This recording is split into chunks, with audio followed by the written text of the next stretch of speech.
യേശുവെ ആരാധന, യേശുവെ സ്തുതി, ഈശോയെ മഹത്വം. ഇന്ന് മെസ്സേജ് കേൾക്കുന്ന എല്ലാ ദൈവമക്കൾക്കും കർത്താവായ യേശു ക്രിസ്തുവിന്റെ പരിശുദ്ധ നാമത്തിന്റെ ശക്തിയാൽ നന്ദി രേഖപ്പെടുത്തുന്നു. നിങ്ങൾ സന്ദേശം വില കൊടുത്ത് കാണുമ്പോൾ ഈ തമ്പുരാൻ നിങ്ങൾക്ക് വില തരുന്ന ദൈവമാണ്. ഞാൻ ഈ ചെയ്യുന്ന ശുശ്രൂഷകളൊക്കെ രാവിലെ പ്രാർത്ഥിച്ചൊരുങ്ങി വിശ്വാസത്തോടുകൂടി തമ്പുരാൻ്റെ അടുത്ത് പോയി വന്നിട്ടാണ് ഈ ശുശ്രൂഷ ഓരോന്നും ഇപ്പോഴത്തെ ഈ സമയങ്ങളിൽ ചെയ്യുന്നത്. അത് കർത്താവിൻ്റെ കൃപയിലൂടെയാണ്. കർത്താവ് എൻ്റെ ഹൃദയത്തിൽ തരുന്ന വചനം, ആ വചനം അനുസരിച്ചാണ് ബ്രദർ ഈ ശുശ്രൂഷ ചെയ്യുന്നത്. ഇന്ന് സന്ദേശം നിങ്ങൾക്ക് എല്ലാവർക്കും ലോകരാജ്യങ്ങളിൽ പല മേഖലകൾ, പല ജോലികൾ ചെയ്യുന്ന എല്ലാ ദൈവത്തിൻ്റെ തിരഞ്ഞെടുക്കപ്പെട്ട ദൈവത്തിൻ്റെ മക്കൾക്ക് വേണ്ടിയിട്ടാണ് സന്ദേശം. കാരണം നിങ്ങൾ ദൈവത്തിൻ്റെ തിരഞ്ഞെടുക്കപ്പെട്ട ദൈവത്തിൻ്റെ മക്കളാണ്. അതുകൊണ്ടാണ് ഈ എളിയവൻ്റെ ശുശ്രൂഷ കാണുവാൻ ഒരു മനസ്സ് ദൈവം നിങ്ങൾക്ക് തന്നനുഗ്രഹിച്ചത്. തീർച്ചയായിട്ടും ദൈവം നിങ്ങളെ അനുഗ്രഹിക്കും. അവിടുന്ന് സർവശക്തനാണ്, എല്ലാത്തിൻ്റെയും ഉറവിടമാണ്. ഞാൻ നിങ്ങളോട് പല സമയത്ത് പറയുന്ന ഒരു പോയിന്റ് തന്നെ ഇപ്പോഴും പറയാൻ ആഗ്രഹിക്കുന്നു. നിങ്ങളുടെ ജീവിതത്തിൽ നിങ്ങൾ ദൈവത്തിന് ഒന്നാം സ്ഥാനം കൊടുക്കുക, എങ്കിൽ ദൈവം നിങ്ങളെ ഒന്നാം സ്ഥാനത്ത് എത്തിക്കും. അതുപോലെ തന്നെ ദൈവാരാധനയ്ക്ക് പ്രാധാന്യം കൊടുക്കുക, വിശുദ്ധ കുംഭസാരത്തിന്, വിശുദ്ധ കുർബാനയ്ക്ക്, കൂദാശയ്ക്ക് പ്രാധാന്യം കൊടുക്കുക, വൈദികന്മാർക്ക് വില കൽപ്പിക്കുക. മീൻസ് നമ്മുടെ നല്ല വശങ്ങൾ, നമ്മുടെ നന്മയ്ക്ക് വേണ്ടി അവർ പറയുന്ന ഓരോ കാര്യങ്ങൾ നമ്മുടെ ഹൃദയത്തിൽ നമ്മൾ സേവ് ചെയ്തെടുക്കുക. അവർ പറയുന്ന ശുശ്രൂഷകന്മാർ പറയുന്ന നല്ല കാര്യങ്ങൾ, നന്മയുടെ വശങ്ങൾ ഏറ്റെടുക്കുകയും ദൈവാരാധനയ്ക്ക് പ്രാധാന്യം കൊടുക്കുക. എന്താണ്? വിശുദ്ധ കുർബാനയ്ക്ക് പ്രാധാന്യം കൊടുക്കുക, ദൈവത്തിന്റെ ആരാധനയ്ക്ക് പ്രാധാന്യം കൊടുക്കുക. നിങ്ങൾ ഏത് ജാതിയിലോ ഏത് മതത്തിലോ ഏത് വംശത്തിലോ പെട്ട ദൈവമക്കളാണെങ്കിലും ദൈവം നിങ്ങളെ സ്നേഹിക്കുന്നു. കാരണം ദൈവം നമ്മുടെ ജാതിയോ മതമോ കുലമോ വംശമോ പാരമ്പര്യമോ നമ്മുടെ പ്രതാപമോ ഒന്നും നോക്കിയിട്ടല്ല ദൈവം നമ്മെ സ്നേഹിക്കുന്നത്. എന്നെയും നിങ്ങളെയും ദൈവം നമ്മെ സ്നേഹിക്കുന്നത് ഒരേ ഒരു പോയിന്റിലാണ്. നമ്മുടെ ഹൃദയത്തിൽ എത്രത്തോളം വിശുദ്ധിയുണ്ട്, നമ്മുടെ ഹൃദയത്തിൽ എത്രത്തോളം നന്മയുണ്ട്, നമ്മുടെ ഹൃദയത്തിൽ എത്രത്തോളം ദൈവസ്നേഹമുണ്ട്. ഇതാണ് ദൈവത്തിൻ്റെ സ്നേഹം നമുക്ക് ലഭിക്കാനുള്ള ഏറ്റവും പ്രധാനപ്പെട്ട ഘടകം. യേശുവെ ആരാധന, യേശുവെ സ്തുതി, ഈശോയെ മഹത്വം. കാരണം ഇന്നത്തെ സന്ദേശത്തിൽ ആ ഒരു മെസ്സേജ് കൂടി പരിശുദ്ധാത്മാവ് ദൈവമക്കൾക്ക് വേണ്ടി തരുന്നുണ്ട്. കാരണം ഹൃദയത്തിൽ വിശുദ്ധി ഉണ്ടാവണം, ഹൃദയത്തിൽ ശുദ്ധി ഉണ്ടാവണം, ഹൃദയത്തിൽ നന്മ ഉണ്ടാവണം. തെറ്റുകളും കുറ്റങ്ങളും വീഴ്ചകളും അപരാധങ്ങളൊക്കെ എനിക്ക് നിങ്ങൾക്കും വന്നു പോയിട്ടുണ്ട്, പറ്റിയിട്ടുണ്ട്. അതിന് നമ്മൾ ദൈവത്തോട് ക്ഷമ ചോദിച്ച് പ്രാർത്ഥിക്കുക. എന്നിട്ട് ആ തെറ്റിലേക്ക് പോകാതെ ദൈവത്തിന്റെ മകനും മകളുമായി ജീവിക്കാൻ നമുക്ക് ശ്രമിക്കാം. തീർച്ചയായിട്ടും ശ്രമിച്ചാൽ വിജയം തരുന്ന ദൈവമാണ് നമ്മുടെ കർത്താവ്.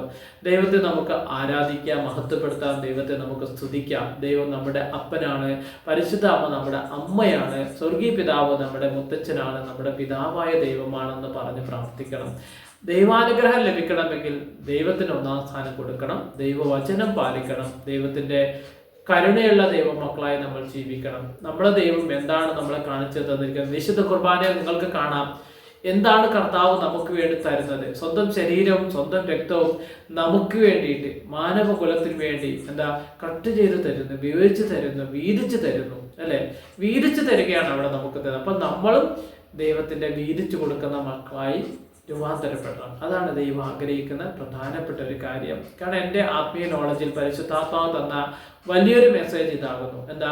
കർത്താവിൻ്റെ മക്കൾ കർത്താവിനെ പോലെ ആയിരിക്കണം. അപ്പോൾ വീതിച്ചു കൊടുക്കുന്ന മക്കളായിരിക്കണം. ഷെയർ ചെയ്യാനുള്ള ഒരു മനസ്സ് നിങ്ങൾക്കുണ്ടോ? തീർച്ചയായിട്ടും ഈ ദൈവം നിങ്ങളെ അനുഗ്രഹിക്കും. ഇത് ക്രൂശിക്കിടക്കുന്ന ജീവിക്കുന്ന ജീവനുള്ള ദൈവമാണ്. ഈ ദൈവം ജീവിക്കുന്ന ജീവനുള്ള ദൈവമാണ്. കാരണം എൻ്റെ എക്സ്പീരിയൻസ്, എൻ്റെ അനുഭവത്തിലൂടെയാണ് ഞാൻ ഈ ശുശ്രൂഷ ചെയ്യുന്നത്. കാരണം ഞാൻ എൻ്റെ കർത്താവിനെ എന്നും കാണുന്നു.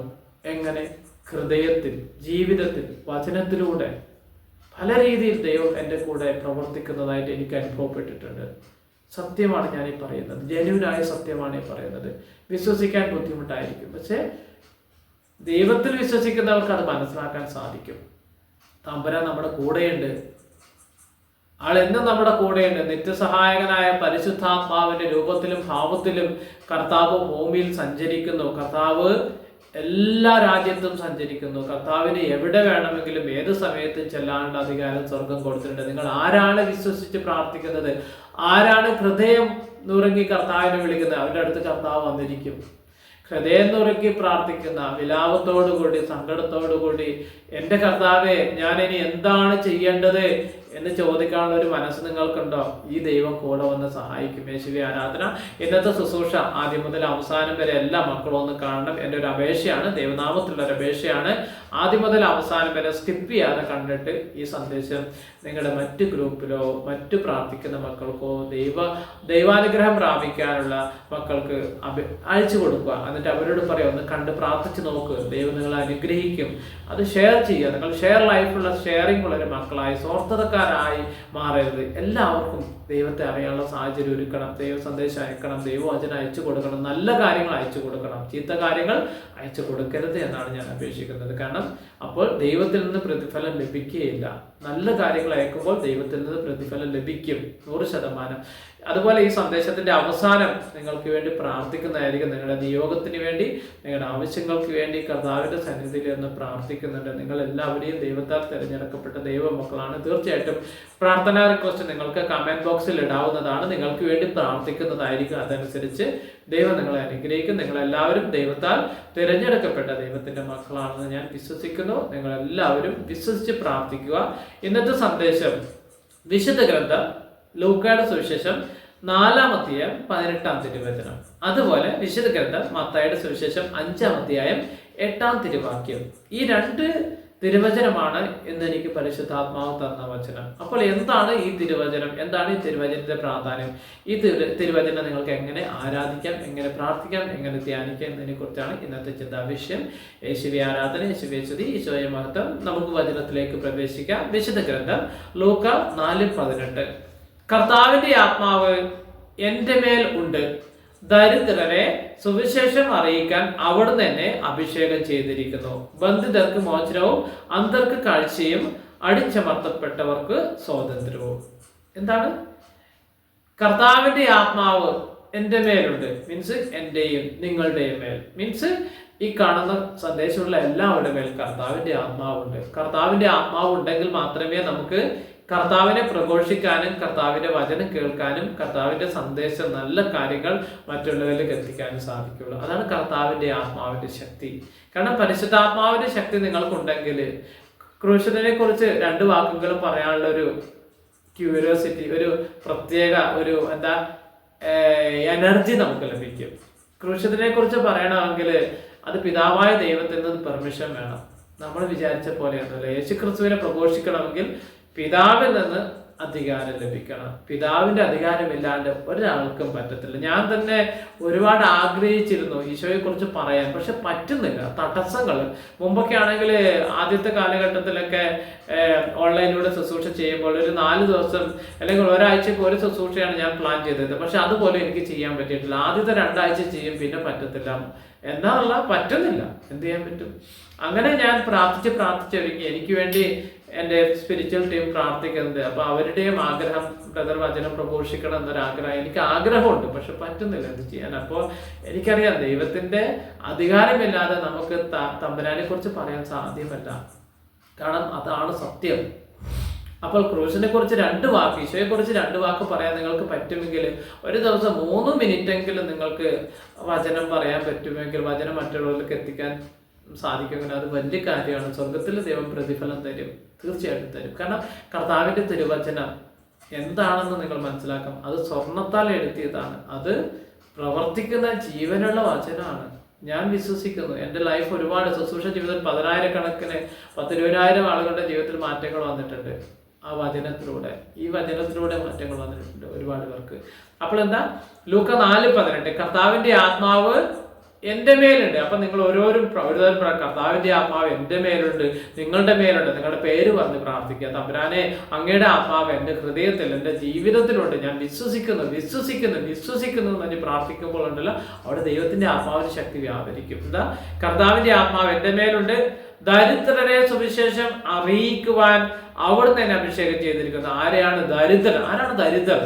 നമ്മുടെ കൂടെ ബലഹീനമായിട്ട് ജീവിക്കുന്ന മനുഷ്യരുണ്ട് ഒരുപാട് പേർ. കാരണം ദൈവമേ, ഞാൻ എന്താണ് ചെയ്യേണ്ടത്? ഇനിയുള്ള വഴി എന്താണ്? ഞാൻ മുന്നോട്ട് പോകണം, എന്താ ചെയ്യേണ്ടത്? എൻ്റെ ഇന്ന തടസ്സം, ഇന്ന പ്രശ്നം, ഇന്ന പ്രോബ്ലംസ്, ഞാൻ എന്താണ് ചെയ്യേണ്ടത് എന്ന് കർത്താവിനോട് ആലോചന ചോദിക്കുന്ന മക്കളാണ് ദൈവം ഉദ്ദേശിക്കുന്നത്. കർത്താവിനോട് ആലോചന ചോദിക്കണം, എങ്കിലേ കർത്താവ് പ്രവർത്തിക്കുകയുള്ളൂ. അങ്ങനെ വലിഞ്ഞു കയറി പ്രവർത്തിക്കുന്ന ഒരു ദൈവമല്ല നമ്മുടെ ദൈവം. അങ്ങനെ ആരുടെ ഹൃദയത്തിലും ജീവിതത്തിലും വലിഞ്ഞു കയറി പ്രവർത്തിക്കില്ല. പിന്നെ അത്രയ്ക്ക് ബലഹീനത അനുഭവിക്കുന്നവരിലാണ് ദൈവത്തിന്റെ പ്രവൃത്തി 100% പ്രകടമാകുന്നത്. എൻ്റെ എക്സ്പീരിയൻസിലൂടെ എനിക്ക് മനസ്സിലാക്കാൻ സാധിച്ചു. നമ്മൾക്ക് എപ്പോഴും വേണ്ടത് ഒരു എളിമയുള്ള ഹൃദയം, കരുണയുള്ള ഹൃദയം, സ്നേഹമുള്ള ഹൃദയം ദൈവത്തോടും മനുഷ്യരോടും. അത് നിർബന്ധമായിട്ടും വേണം. എങ്കിൽ മാത്രമേ ദൈവിക പ്രവൃത്തി പൂർണ്ണമായിട്ടും അവിടെ നടക്കുകയുള്ളൂ. യേശുവെ ആരാധന, യേശുവെ സ്തുതി, ഈശോയെ മഹത്വം. അതുപോലെ ദരിദ്ര സുവിശേഷം അറിയിക്കുവാൻ എന്നെ അഭിഷേകം ചെയ്തിരിക്കുന്നു. ബന്ധിതർക്ക് മോചനവും അന്ധർക്ക് കാഴ്ചയും അടിച്ചമർത്തപ്പെട്ടവർക്ക് സ്വാതന്ത്ര്യം. എന്താണ് ബന്ധിതർ? ബന്ധിതർ എന്ന് നിങ്ങൾ ഓരോരുത്തരും ബന്ധിക്കപ്പെട്ടിരിക്കുന്നു പിശാചിനാൽ, പല തടസ്സങ്ങളാൽ, പല മ്ലേച്ഛതകളാൽ, പല മദ്യപാനം, പല ദുരാസക്തി, പല ആസക്തിയിലൂടെ ബന്ധിച്ചിരിക്കുകയാണ് പിശാച്. അപ്പോൾ ബന്ധിതർ.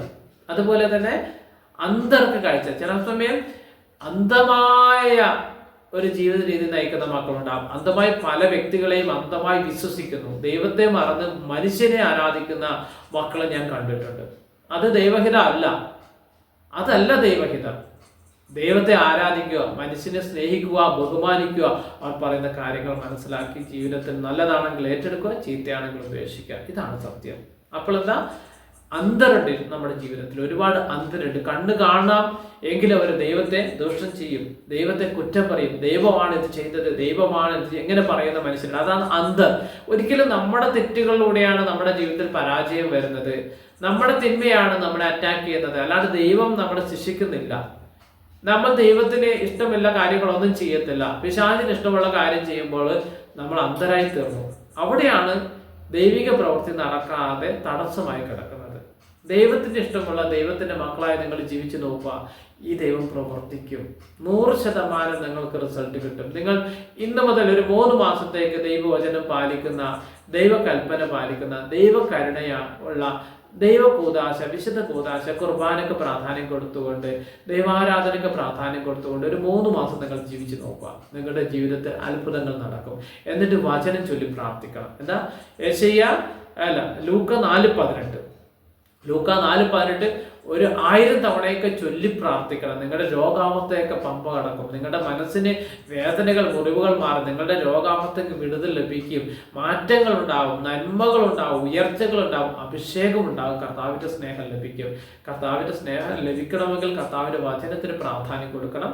അപ്പോൾ ലൂക്ക 4:18 നിങ്ങൾ ശക്തമായിട്ട് ഒരു 1000 തവണയൊക്കെ ശക്തമായിട്ട് ഓരോ ദിവസവും നിയോഗം വെച്ച് പ്രാർത്ഥിക്കണം.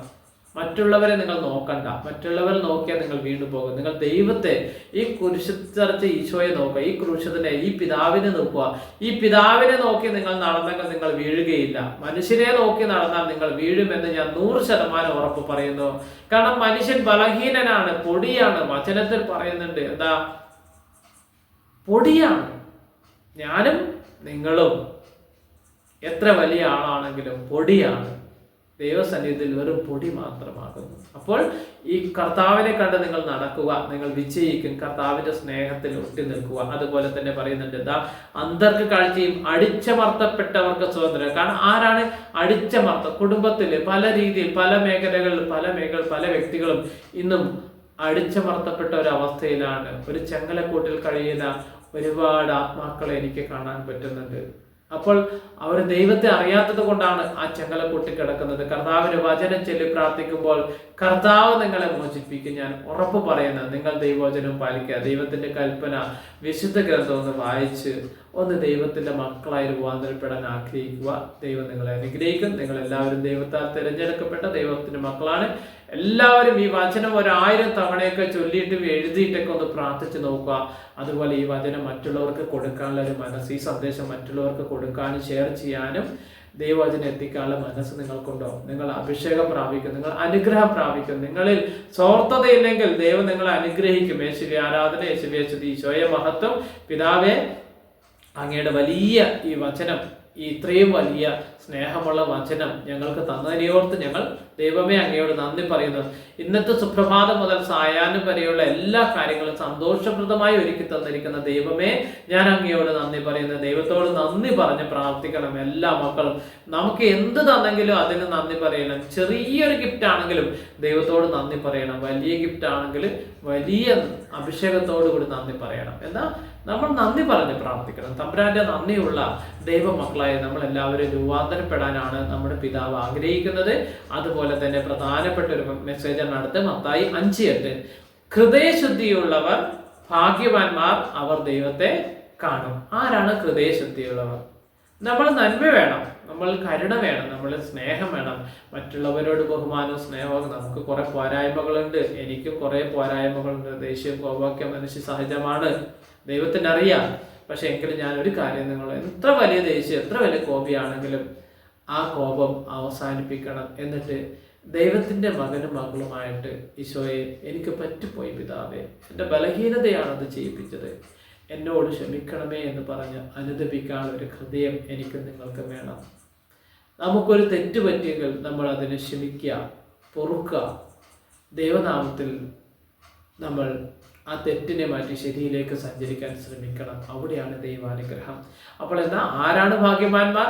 ഹൃദയശുദ്ധിയുള്ളവർ ഭാഗ്യവാന്മാർ, അവർ ദൈവത്തെ കാണും. ആരാണ് അവർ?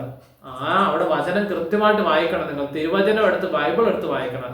ബ്രദർ പറയുന്നത് പോലെ നിങ്ങൾ ഫോളോ ചെയ്യണമെന്ന് ഞാൻ പറയത്തില്ല. നിങ്ങൾ വിശുദ്ധ ഗ്രന്ഥം എടുത്ത് ഈ വചനം നിങ്ങളൊന്ന് എഴുതിയിട്ട് ചൊല്ലി പ്രാർത്ഥിക്കണം. അതാണ് ബ്രദറിന്റെ ആഗ്രഹം. അപ്പോഴാണ് ദൈവാനുഗ്രഹം ലഭിക്കുക. അപ്പോൾ ആരാണ് ഭാഗ്യവാന്മാർ? ഹൃദയശുദ്ധിയുള്ളവർ ഭാഗ്യവാന്മാർ, അവർ ദൈവത്തെ കാണും. എൻ്റെ ഹൃദയത്തിലും നിങ്ങളുടെ ഹൃദയത്തിലും വിശുദ്ധി വേണം. എന്താണ് വിശുദ്ധി? മാലിന്യം നീക്കം ചെയ്യുക. ആരോടെങ്കിലും അസൂയോ കുശുമ്പോ എന്തെങ്കിലും മ്ലേച്ഛതകളൊക്കെ വെറുത്തുപേക്ഷിക്കുക. എൻ്റെ കർത്താവിനെ പ്രതി എനിക്കിത് വേണ്ടാന്ന് പറയണം. നിങ്ങൾക്ക് ആരോടെങ്കിലും ക്ഷമിക്കാൻ പറ്റാത്ത ഒരു അന്തരീക്ഷമുണ്ടെങ്കിൽ ഈ നിമിഷം തന്നെ യേശുക്രിസ്തുവിന്റെ പരിശുദ്ധ നാമത്തിൽ ഞാൻ നിങ്ങളോട് പറയുന്നു, ക്ഷമിക്കുക, പൊറുക്കുക, ദൈവനാമത്തിൽ മുന്നോട്ട് പോവുക. ആരാ? കർത്താവിന്റെ നാമത്തിൽ ക്ഷമിക്കുക. എന്നിട്ട് ഈശോയോട് പറയാം, ഈശോയെ, ഞാൻ ആ വ്യക്തിയോട് പൂർണ്ണമായി ക്ഷമിച്ചു, ഇല്ല എനിക്ക് പ്രശ്നമില്ല, എനിക്ക് പരാതിയില്ല, സാരില്ല, അവരുടെ അറിവില്ലായ്മ കൊണ്ട് എന്തൊക്കെയോ ചെയ്ത കുട്ടികൾ, സാരില്ല, ക്ഷമിക്കുക. എന്നിട്ട് ആ തെറ്റിലേക്ക് പിന്നെ പോകാതിരിക്കുക. അത്ര എനിക്ക് പറയാൻ പറ്റും. ആ തെറ്റിലേക്ക് പിന്നെ പോകരുത്. ആ മേഖല വെറുത്തുപേക്ഷിക്കുക, സാരില്ല, അവരെ ദൈവകരങ്ങളിലേക്ക് ഏൽപ്പിക്കുക. അങ്ങനെയെങ്കിലും ചെയ്ത് പ്രാർത്ഥിക്കാൻ ശ്രമിക്കുക. മേബി ചിലപ്പോൾ നമുക്ക് അടുത്ത് പോയി സോറി പറയാനും ക്ഷമിക്കാനും പറ്റാത്ത അന്തരീക്ഷം നിന്ന് മനുഷ്യനല്ലേ, ബലഹീനരാണ്, കർത്താവിനതറിയാം. അപ്പോൾ അവരോട് പ്രാർത്ഥന സമയത്തും കുർബാന സമയത്തും ഈശോയോട് പറയാം. പിന്നീട് അത് വെറുത്തുപേക്ഷിച്ച് ദൈവത്തിൻ്റെ മക്കളായി മകനായി നിങ്ങൾ ജീവിക്കുക. അപ്പോൾ ദൈവാനുഗ്രഹം ലഭിക്കും. അപ്പോൾ നമുക്ക് ഈ 2 വചനം ഒന്ന് ഏറ്റുചൊല്ലി ബ്രദർ പ്രാർത്ഥിക്കുന്നത് പോലെ, ദൈവമേ, അങ്ങയുടെ മക്കളും പ്രാർത്ഥിക്കാനുള്ള കൃപാവരം കൊടുത്ത് അനുഗ്രഹിക്കണം. മക്കളെ, നിങ്ങളെല്ലാവരും ഈശോയുടെ നാമത്തിൽ പ്രാർത്ഥിക്കുക. ആരുടെ? ഈശോയുടെ നാമത്തിൽ. ആ പിതാവാണ് എന്നെ നിങ്ങളെ രൂപാന്തരപ്പെടുത്തി ഇവിടെ എത്തിയിരിക്കുന്നത്. ആ പിതാവിൻ്റെ ഒരു സ്പർശനം കൊണ്ടാണ് എനിക്കിവിടെ ഈശോയ്ക്ക് വേണ്ടിയിട്ട് ഈ 10 മിനിറ്റ് 15 മിനിറ്റ് ചെലവഴിക്കാൻ സാധിക്കുന്നത്. കാരണം ഞാൻ ബലഹീനനാണ്, നിങ്ങളെക്കാൾ ബലഹീനനാണ്. പക്ഷെ എങ്കിലും എൻ്റെ പിതാവ് എനിക്ക് ശക്തി തരുന്നു, എനിക്ക് കൃപ തരുന്നു. ആ കൃപയിലാണ് ഞാൻ ഈ സംസാരിക്കുന്നത്. യേശുവെ ആരാധന, യേശുവെ സ്തുതി, ഈശോയെ മതം. ഞാൻ എന്നെ കൊണ്ടൊന്നും ചെയ്യാൻ പറ്റത്തില്ല, പക്ഷേ എല്ലാം ചെയ്യുന്ന ദൈവമാണ് കർത്താവ്. നമ്മളെ സഹായിക്കുന്ന ദൈവമാണ്. കർത്താവിനെ സ്നേഹിക്കുക, ആബയായി സ്നേഹിക്കുക, അപ്പനായി സ്നേഹിക്കുക, അമ്മയായി സ്നേഹിക്കുക. അമ്മ മാതാവ് നമ്മളെ സഹായിക്കുന്ന മാതാവാണ്, നിത്യസഹായികയായ പരിശുദ്ധ അമ്മ മാതാവ്. അപ്പോൾ ലൂക്ക 4:18, കർത്താവിന്റെ ആത്മാവ് എൻ്റെ മേലുണ്ട്, ദരിദ്ര സുവിശേഷം അറിയിക്കാൻ അവിടുന്ന് എന്നെ അഭിഷേകം ചെയ്തിരിക്കുന്നു, ബന്ധിതർക്ക് മോചനവും അന്തർക്ക കാഴ്ചയും അടിച്ചമർത്തപ്പെട്ടവർക്ക് സ്വാതന്ത്ര്യവും. കർത്താവെ, ഈ തിരുവചനത്തിന്റെ അഭിഷേകം ഈ സന്ദേശം കേൾക്കുന്ന, ഈ മെസ്സേജ് കാണുന്ന എല്ലാ മക്കൾക്കും നിറയാൻ വേണ്ടി പ്രാർത്ഥിക്കുന്നു. കർത്താവിന്റെ കരുണ വർഷിക്കാൻ വേണ്ടി പ്രാർത്ഥിക്കുന്നു. അതുപോലെ മത്തായി 5:8 വചനത്തിന്റെ അഭിഷേകം നിറയട്ടെ. ഹൃദയശുദ്ധിയുള്ളവർ ഭാഗ്യവാന്മാർ, അവർ ദൈവത്തെ കാണും. ഈ വചനം ഈശോയെ, ഇത് വലിയൊരു അഭിഷേകമായിട്ട് ഇന്നത്തെ ശുശ്രൂഷ, ഈ സന്ദേശം കേൾക്കുന്ന, ഈ മെസ്സേജ് കേൾക്കുന്ന എല്ലാ ദൈവമക്കൾക്കും ക്രൂശിതനായ പൊന്നുതമ്പുരാനെ, അങ്ങയുടെ നാമത്തിന്റെ ശക്തിയാൽ ഇവരെല്ലാവരെയും അങ്ങാണ് ആശീർവദിക്കുന്നത്, അങ്ങാണ് അനുഗ്രഹിക്കുന്നത്. ഈ കരം അങ്ങയുടെ കരമായി മാറാൻ വേണ്ടി പ്രാർത്ഥിക്കുന്നു. കാരണം ഈ കരം തന്നിരിക്കുന്നത് ഈശോനാഥനാണ്. ഈ നാവ് തന്നിരിക്കുന്നത് ഈശോയാണ്. ഈ കണ്ണ് തന്നിരിക്കുന്നത്, ഈ ശരീരം തന്നിരിക്കുന്നത്, ഈ രൂപാന്തരം, ഈ മാനസാന്തരം, ഈ മാറ്റം തന്നിരിക്കുന്നത് ഈ കർത്താവിന്റെ ശക്തി എല്ലാ മക്കൾക്കും വ്യാപരിക്കട്ടെ. കർത്താവെ, തെറ്റുകളോ കുറ്റങ്ങളോ എന്തെങ്കിലും കാര്യങ്ങളോ ഞങ്ങളുടെ ജീവിതത്തിൽ വന്നുപോലെ ഞങ്ങൾ ക്ഷമ ചോദിച്ച് പ്രാർത്ഥിക്കുന്നു. കർത്താവെ, ഞങ്ങൾ അനുഗ്രഹിക്കണമേ. ഞങ്ങൾ ബലഹീനരാണ്, ഞങ്ങൾ പാപികളാണ്. ഞങ്ങളുടെ പാപത്തിൽ നിന്ന് പാപം മാലിൽ ബലഹീനകൾ സംരക്ഷിക്കണമേ. ഈശോ യേശുവെ ആരാധന. ഹാലേലിയ. കർത്താവിന്റെ പരിശുദ്ധ നാമത്തിൽ ഈ മക്കളെല്ലാവരെയും അനുഗ്രഹിക്കാൻ വേണ്ടി പ്രാർത്ഥിക്കുന്നു. കർത്താവെ, കടബാധ്യതയുള്ള മക്കളെ സമർപ്പിക്കുന്ന കർത്താവേ, കടബാധ്യതയിൽ വലിയൊരു വിടുതൽ കൊടുത്ത് അനുഗ്രഹിക്കണമേ. അവർക്ക് മുന്നോട്ടുള്ള വഴി, യാത്ര സൗകര്യങ്ങൾ, സഞ്ചരിക്കേണ്ട വ്യക്തികളെ പ്രധാനത്തെ ഒരുക്കി കൊടുക്കണമേ. അതുപോലെ തന്നെ പ്രത്യേകിച്ചും കുഞ്ഞുങ്ങളില്ലാത്ത ദമ്പതിമാർക്ക് വേണ്ടി പ്രാർത്ഥിക്കുന്നു. കർത്താവെ, അങ്ങയുടെ ഈ വചനത്തിന്റെ ശക്തികൾ കുഞ്ഞുങ്ങൾ ലഭിക്കട്ടെ. അതുപോലെ സമാധാനമില്ലാത്ത കുടുംബത്തിന് വേണ്ടി പ്രാർത്ഥിക്കുന്നു, സമാധാനം ലഭിക്കട്ടെ. അതുപോലെ സാമ്പത്തിക ബുദ്ധിമുട്ട്, അതുപോലെ ഭവനം ആഗ്രഹിക്കുന്ന മക്കൾക്ക് ഭവനം ലഭിക്കട്ടെ. അതുപോലെ കിണർ കുത്താൻ ആഗ്രഹിക്കുന്ന മക്കൾക്ക് കിണർ കൊടുത്ത് അനുഗ്രഹിക്കണമേ. അതുപോലെ തന്നെ ഈ രോഗാവസ്ഥയിൽ കിടക്കുന്ന മക്കൾക്ക് വേണ്ടി പ്രാർത്ഥിക്കുന്നത് രോഗസൗഖ്യം ലഭിക്കട്ടെ. കർത്താവിന്റെ വചനത്തിന്റെ ശക്തിയാൽ സൗഖ്യം ലഭിക്കട്ടെ കർത്താവെ. അതുപോലെ തന്നെ പഠന മേഖലകളിൽ സഞ്ചരിക്കുന്ന മക്കൾക്ക് വേണ്ടി വിദ്യാഭ്യാസം ശക്തമായിട്ട് ചെയ്യുവാനുള്ള കൃപാവരം കൊടുത്ത് അനുഗ്രഹിക്കണമേ. നഴ്സിംഗ് ജോലി, ഡോക്ടർ ജോലി, അതുപോലെ പല രീതിയിൽ ജോലി ചെയ്യുന്ന മക്കൾക്ക് വേണ്ടി പ്രാർത്ഥിക്കുന്നു. കർത്താവിന്റെ കരുണ വർഷിക്കാൻ വേണ്ടി പ്രാർത്ഥിക്കുന്നു.